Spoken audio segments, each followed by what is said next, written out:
大家好，欢迎回到一贯言。上个视频我们聊到伊斯兰教的历史就是一部圣战史，今天我们来聊穆圣去世后伊斯兰教的发展历程。从两个维度介绍，一是以时间线为轴，介绍各个时期伊斯兰教发展与传播；另一个维度是在各个时间线上穿插探讨伊斯兰的继承及分裂，比如大家熟知的逊尼派和什叶派这两大派系的形成及四大哈里发时期。接下来介绍各时期的伊斯兰国家及君主等内容，最后简略说明现代伊斯兰社会的现状。公元610年，先知穆罕默德在洞穴中得到真主的启示，将古兰经读诵出来。3年后，穆圣开始传教，受到信仰多神教麦加贵族的迫害和驱逐。622年，穆圣带领早期穆斯林迁往麦地那，此事件称作希吉拉，也被当作伊斯兰历的起点。在麦地那，穆圣的信徒暴增，军事力量也随之增强。8年后，穆斯林打回了圣城麦加，这时曾经的反对者麦加城中的贵族也归顺了穆圣。此后，穆圣带领穆斯林一手拿剑，一面传教，统一了整个阿拉伯半岛，建立了一个政教军合一的联合体。他们将古兰经和圣训奉为律法，指导民众的宗教事务及日常生活。公元632年6月8日，穆圣离世，穆斯林不但失去了他们的精神支柱，还失去了军队统帅和联盟统领。更麻烦的是，穆圣生前没有指定继承人。穆圣时代的穆斯林天然的有两股势力，谦氏和辅氏。谦氏是那些在麦加皈依伊斯兰的穆斯林，他们被麦加贵族驱逐和迫害，公元622年跟随穆圣迁移到麦地那的。谦氏可以说是穆圣的家乡父老，原始班底。基于亲缘关系，谦氏拥立穆圣的2位岳父兼主要顾问伯克尔和奥马尔为继承者，他们是首批皈依伊斯兰教的人。辅氏则是麦地那本地氏族，他们向穆圣提供了容身之所，并且跟随他四处征战，是真主的辅佐和伊斯兰战士。他们自认为是社群的主流砥柱，自然继承人应在辅氏中产生。这个争论使得穆斯林社群首次产生了裂痕。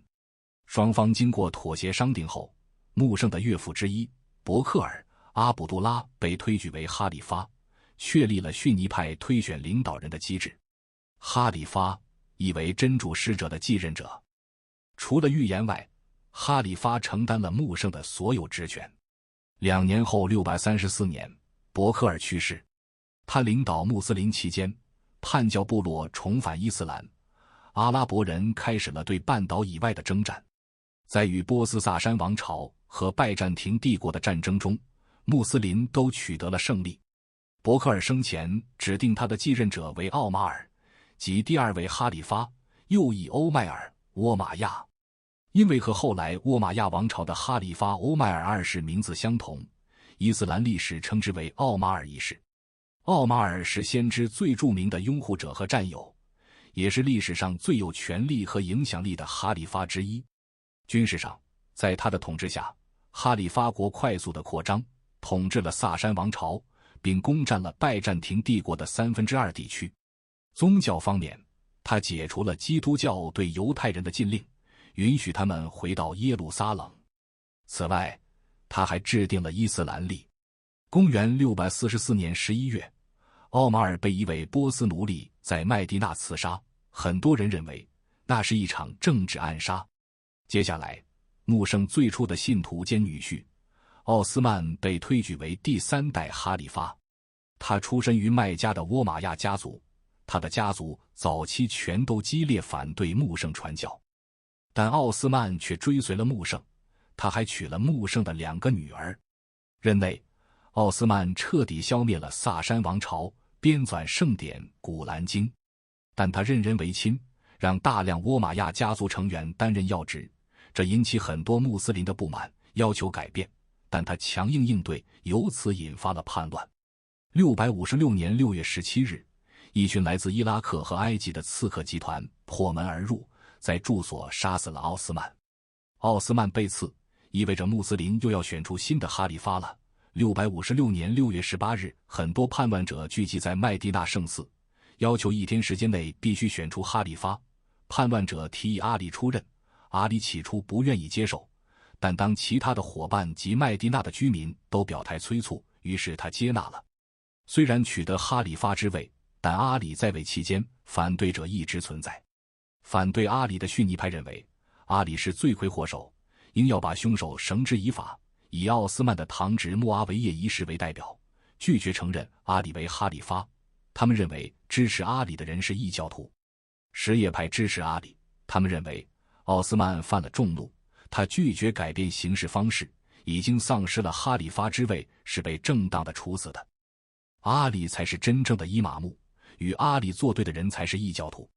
自此，逊尼派和什叶派开始决裂，伊斯兰国家的统一状态终结。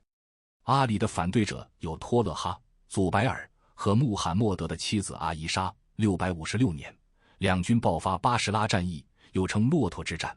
阿里取得了胜利，他驻军巴士拉，并将首都迁至伊拉克的库法。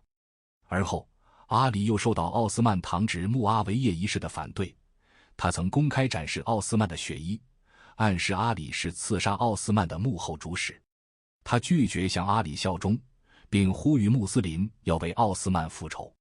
阿里与他公开谈判，希望能够得到他的效忠，但穆阿维叶一世拒绝。两军在绥芬驻扎，谈判了100多天。阿里既不能把穆阿维叶一世免职，又不能说服他效忠。657年，不断的小冲突演变为绥芬之战。穆阿维叶一世的军队眼看就要溃败，他让士兵在矛头上悬挂古兰经的羊皮本，意图迫使阿里接受真主安拉的裁决。出于神圣的信仰，阿里的军队陷入混乱与分歧，军中大部分人拒绝作战。他无奈地接受了裁决，而最终的结果是双方都放弃哈里发的称号，这使得军队军心涣散。一些后来被称为哈瓦利吉派的穆斯林对阿里接受仲裁极为不满，几年后他们造反刺杀了他。而穆阿维叶一世在随后进军了伊拉克，征服了埃及、汉志、也门等地，实力大增。661年1月28日，阿里在库法的一所清真寺内进行礼拜，哈瓦利吉派成员用毒箭行刺了阿里，2天后毒发身亡，这标志着正统哈里发时期终结。我们做个小结，穆圣去世后，有穆斯林提出应由穆圣的后裔继位，阿里作为堂弟兼女婿，是直系继承人，之前的3位哈里发属于夺取了他的位置。这一部分穆斯林就是什叶派。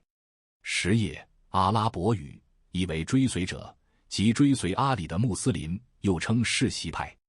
什叶派只承认阿里是正统继承人，不承认阿里之前3位哈里发的合法性。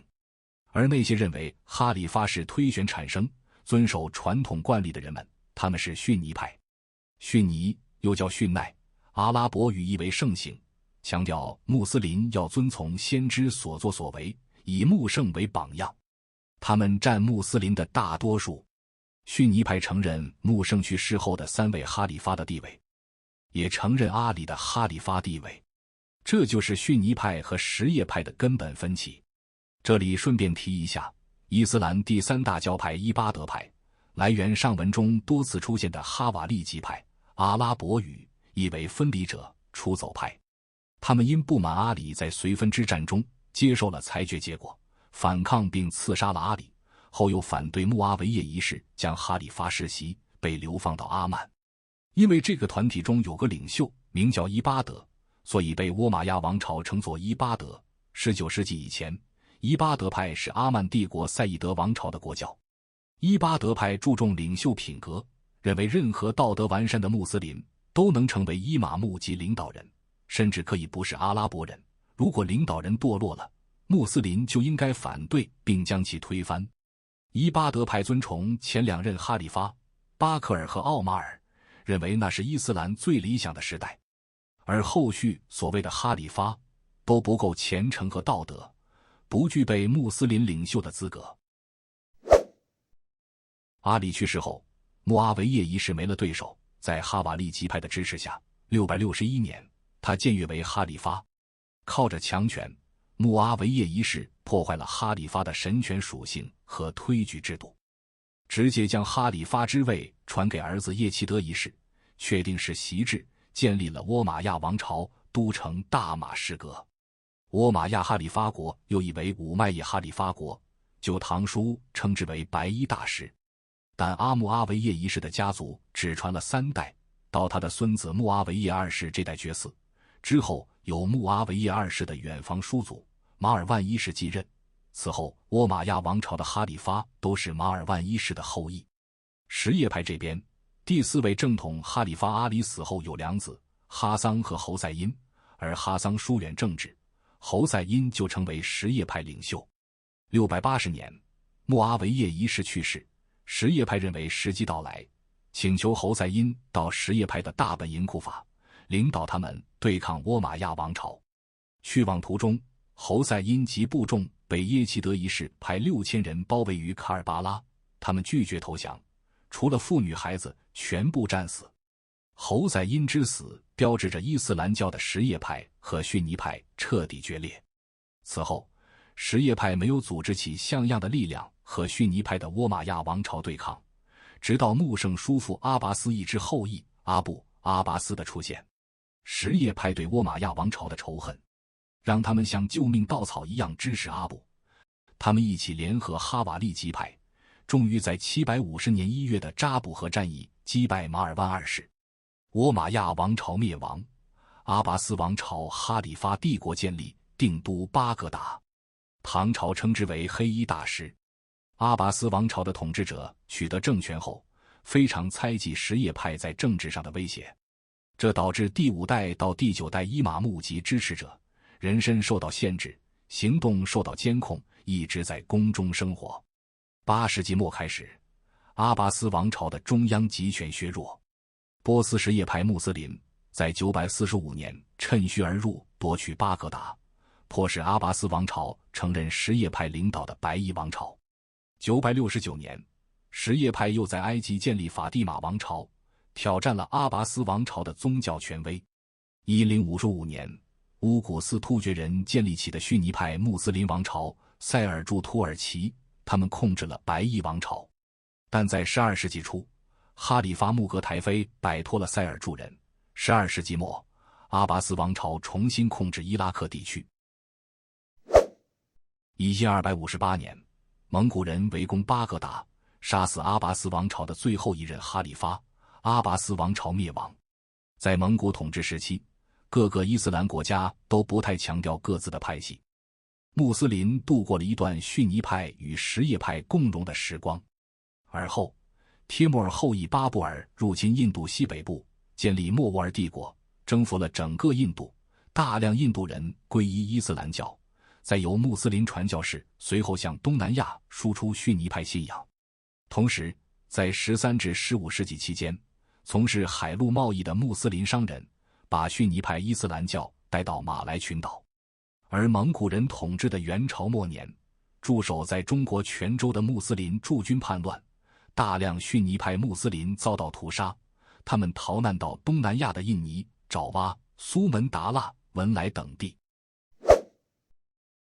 历史上，突厥人能征善战，但面对强大的大唐帝国，他们败下阵来，一部分选择归顺，这部叫做东突厥；另一支不断西迁，直到阿拉伯帝国边界，称作西突厥。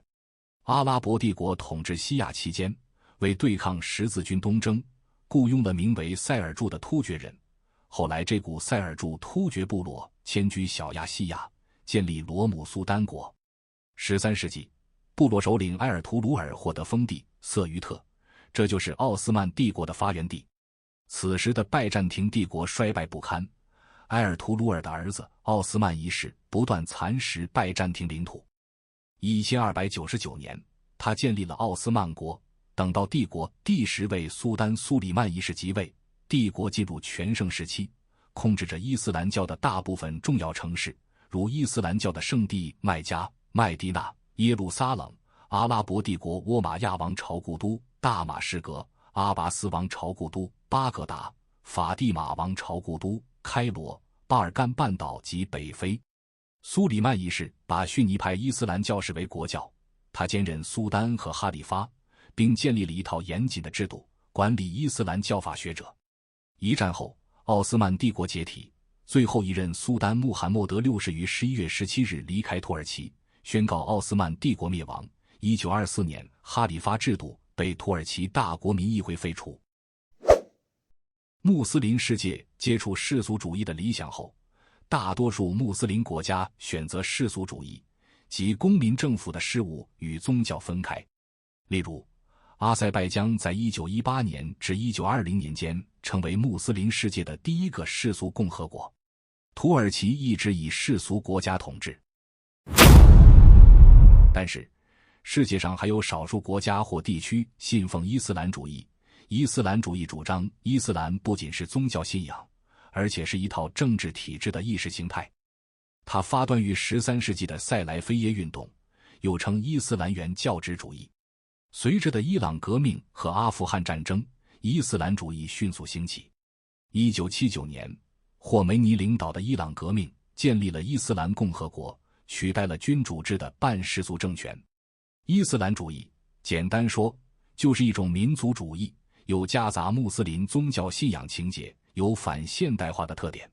现实中，伊斯兰主义者对经济问题毫无办法，面对国计民生，他们束手无策，伴随狂热和偏执的宗教热情，有时还与恐怖主义如影随形。